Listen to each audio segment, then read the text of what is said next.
पढ़ने के लिए हम वचन की ओर जाएंगे। जो आज हम सब प्रभु की ब्यारी के लिए हम सब अपने आप को सब हम तैयार किए हैं और तैयार होके आए हैं, मैं आशा करता हूँ। तो आज आप सबके लिए मैं वचन रखा हूँ। छोटी सी वचन है, लेकिन मैं आशा करूँगा कि इस वचन के द्वारा से हम आत्मिक लाभ उठा सकते हैं। और आज के लिए जो हम शीर्षक रखे हैं ये है विश्वास की कुंजी, मतलब विश्वास की चाबी है ना। कुंजी मतलब चाबी।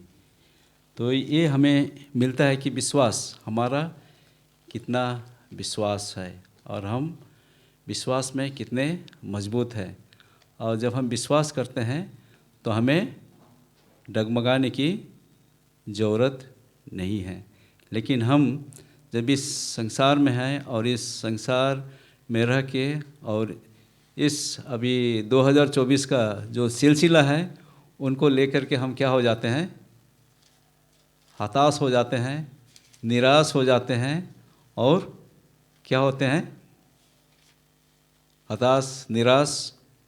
उसके बाद जो वचन में पाते हैं कि कभी आप मत घबराइए, मत घबराइए, चिंता मत करिए। जिस तरह से हमें यशायाह का किताब उसका 41:10 में क्या कहता है, आइए हम पढ़ेंगे। मत डर क्योंकि मैं तेरे संग हूँ। आइए हम पढ़ेंगे 41:10। यहाँ कहता है इस तरह से, मत डर क्योंकि मैं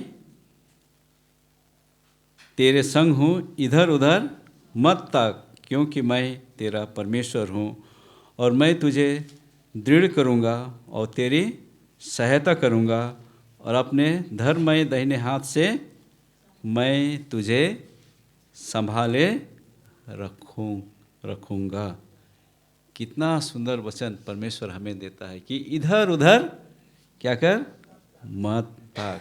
और पहले कहता है कि मत डर क्योंकि मैं तेरे संग हूँ और इधर उधर मत ताक क्योंकि मैं कौन हूँ, तेरा परमेश्वर हूँ और मैं तुझे क्या करूँगा, दृढ़ करूँगा, तुझे संभालूँगा और तुझे सहायता भी करूँगा और अपने दाहिने हाथ से मैं तुझे संभाले रहूँगा। कितना महान परमेश्वर है जो आज हम सब के लिए एक मसीह जीवन में हमें जीने के लिए एक बहुत सी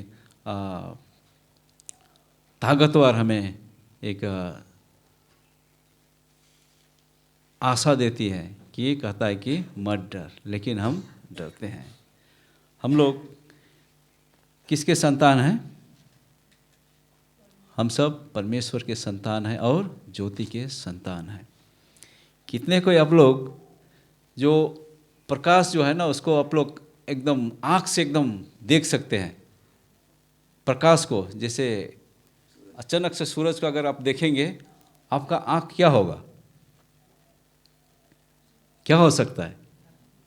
हाँ, सादरी में बोलता है ना, चौंधरा जाएगा या चौंधिया जाएगा देखने से। तो आज हम लोग एक क्या है, ज्योति पाए हुए संतान हैं। हम लोग क्या कर सकते हैं, इस प्रकाश को देख सकते हैं, लेकिन अन्य लोग अगर उस प्रकाश को देखेंगे क्या हो जाएंगे, चौंधिया जाएंगे और उस प्रकाश से क्या हो जाएंगे, घबरा जाएंगे और उस प्रकाश को देखने नहीं सकेंगे। लेकिन हम सब वो भाग्यवान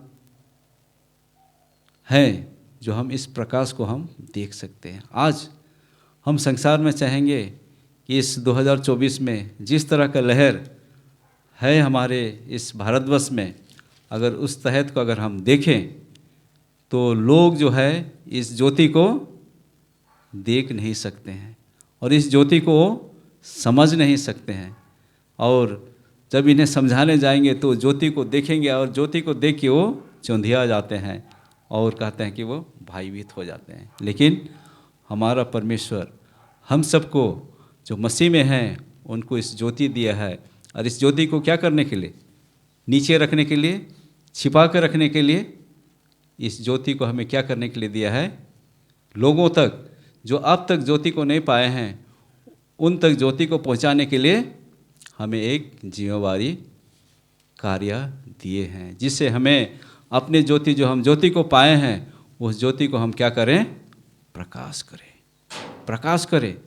जैसे यशायाह का किताब में कहता है, उठ प्रकाशमान हो, क्योंकि आइए हम पढ़ेंगे 61 का, उठ प्रकाशमान हो, क्योंकि तुम्हारा जाग उठने का क्या आ गया है?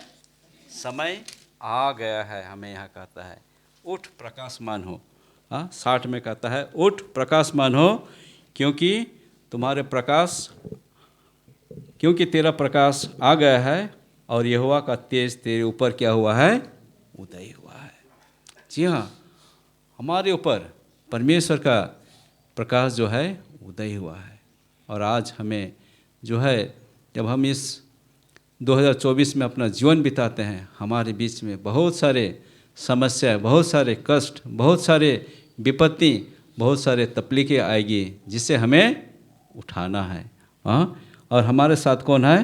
परमेश्वर है। इसलिए कहता है कि मत डर और इधर उधर भी मत ताक, क्योंकि मैं तेरा परमेश्वर है, मैं तुझे क्या करूँगा? संभालूँगा।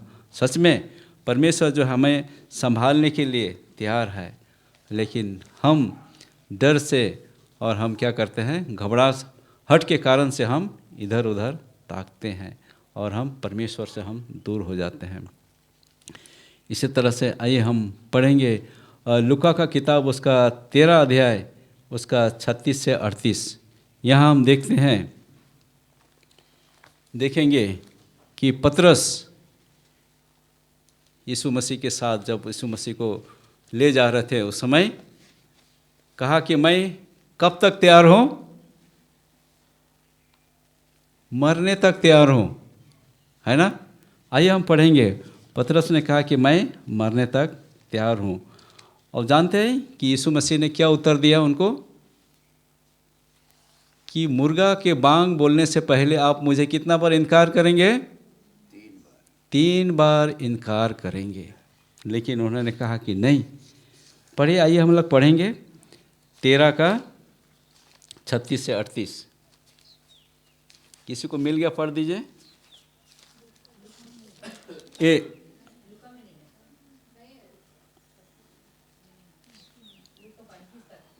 लूक 35 तक ना?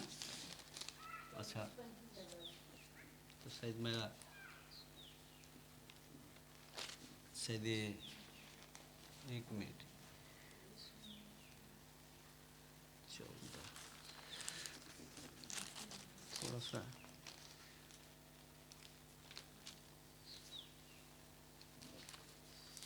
अच्छा मरकुस में देखिए तो, माफ़ करिएगा, मरकुस का होगा, मरकुस 13 अध्याय, मरकुस 13 अध्याय पढ़िए।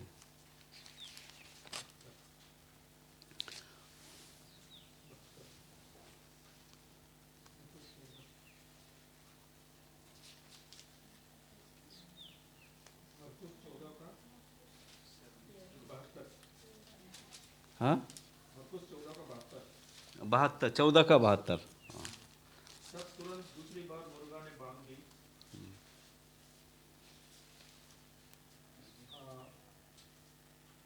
मैं यहाँ शुरू से पढ़ूं? हाँ, शुरू से पढ़िए। जब पतरस नीचे 60 से 66 से पढ़ रहा हूँ। जब पतरस नीचे 66 से आकाश पढ़िए। में हाँ, था, तो महायाजक के 2 दासियों में से एक वहाँ आई और पतरस को आग तापते हुए देख उसे टकटकी लगाकर देखा और कहने लगी, तू भी तो उस नासरी यीशु के साथ था। वह मुकर गया और कहा, मैं नहीं जानता और ना ही समझता हूँ कि तू क्या कह रही है। फिर वह बाहर ड्योढ़ी में आया और मुर्गे ने बांध दी। वह दासी उसे देखकर उनसे जो पास खड़े थे वे कहने लगी, इनमें से एक है, परंतु वह फिर मुकर गया। थोड़ी देर के बाद उन्होंने जो पास खड़े थे फिर पतरस से कहा, निश्चय तू उनमें से एक है, क्योंकि तू गलीली भी है। तब वह धिक्कारने और शपथ खाने लगा, मैं उस मनुष्य को जिसकी तुम चर्चा करते हो नहीं जानता। तब तुरंत दूसरी बार मुर्गा ने बांग दी। स्वर्ग में बांध दी। और पतरस को वह बात जो यीशु ने उससे कही थी स्मरण आई, मूर्ख के 2 बार बांध देने से पहले तू 3 बार मेरा इनकार करेगा। और वह इस बात को सोचकर रोने लगा। तो यहाँ हम देखते हैं कि पतरस ने यीशु मसीह को क्या किया, इनकार कर दिया। और पहला जब उन्होंने कहा कि आप ही तो हैं, आप भी तो उनके साथ हैं, और दूसरी बार कहा आप कैसे दिख रहे हैं, उस इब्री जैसे दिख रहे हैं, हाँ, कि आप नहीं हैं। उन्होंने क्या कहा कि नहीं। आखिरी में कहा था मैं उनको क्या है, जानता भी नहीं हूँ। आज हमारे लिए भी है, जब ये चुनौती आएगी हम भी ये कहेंगे कि हम यीशु मसीह को जानते ही नहीं कि वो कौन है। आज हो सकता है आपके लिए, हमारे लिए ये बड़ा निर्णय जीवन में आ सकता है। और जब इस निर्णय आएगा हम भी इस पतरस के तरह से हम क्या करेंगे, हम यीशु के पीछे चलने से हम अपने आप को क्या कर देंगे, इनकार कर देंगे कि हम यीशु को नहीं जानते और ना यीशु हमारा कोई है। तो इसी तरह से हम हमारे जीवन में हम हर समय हर क्षण जो है हम परमेश्वर से हम क्या हो जाते हैं, दूर हो जाते हैं। आइए यूहन्ना का किताब उसका 15 अध्याय उसका 1 से 7, यूहन्ना का किताब उसका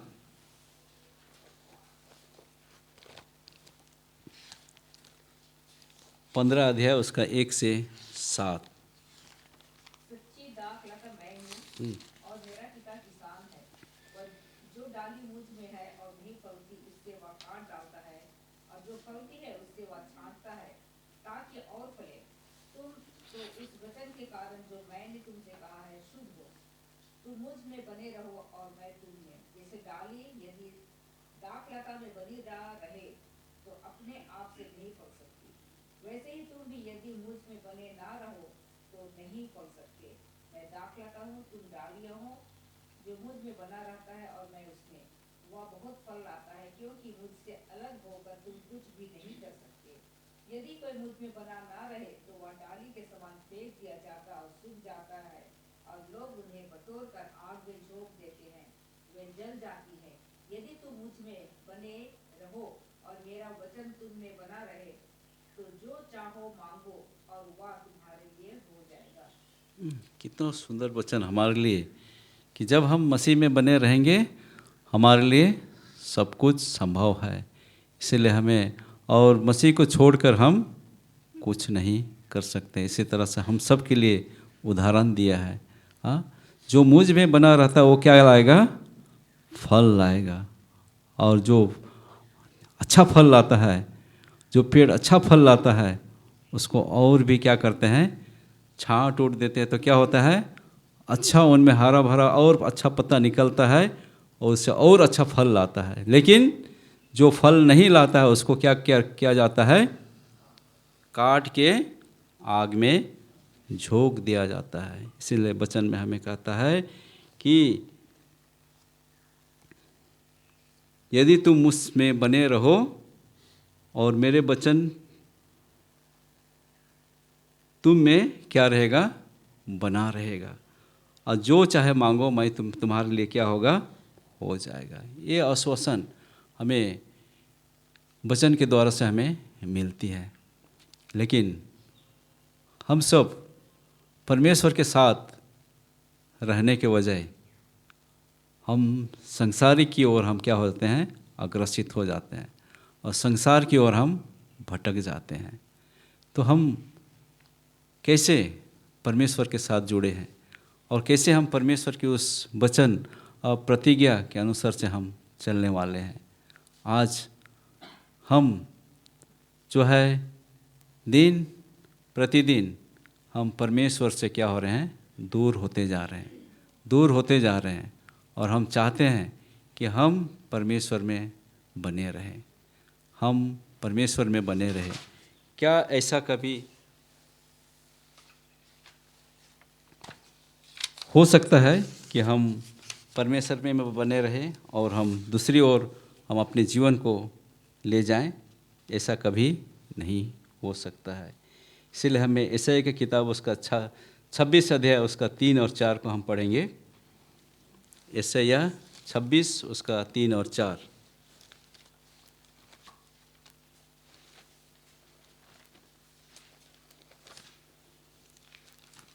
किसी को मिल गया है?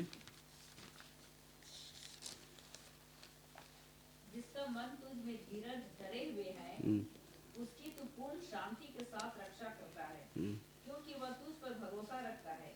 यहोवा पर सदा भरोसा रख, क्योंकि प्रभु यहोवा सनातन चट्टान है। एकदम यहाँ पर हम लोग को बहुत सुंदर वचन कहता है, जिसका मन तुझ में क्या है, धीरज धरे हुए हैं, उसकी तू पूर्ण शांति के साथ रक्षा करता है, क्योंकि वह तुझ पर भरोसा रखता है।